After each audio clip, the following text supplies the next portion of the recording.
अस्सलाम वालेकुम। आज हम बनाएंगे नूडल्स।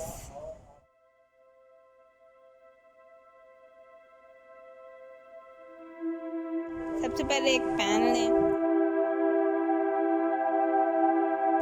उसमें पानी डाल दें।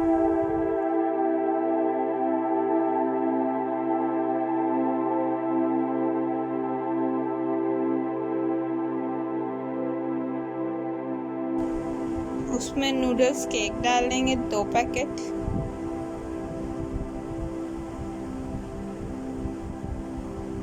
और उसमें उसके जो मसाले का पैकेट है वो डाल देंगे सारा। हम 2 नूडल्स बना रहे हैं, इसलिए 2 मसाले के पैकेट होंगे।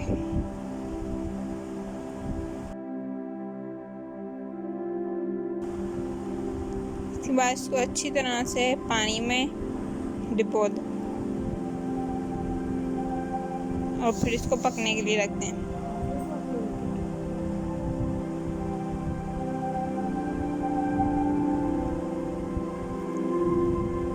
थोड़ी थोड़ी देर बाद इसको हिलाते रहें।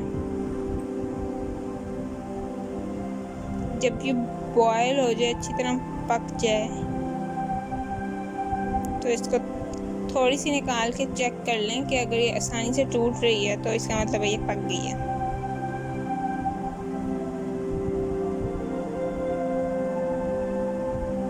इसको प्लेट में डाल लें और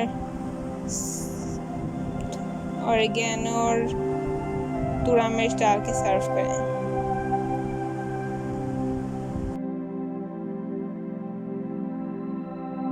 Please like, share and subscribe to my channel. Thank you.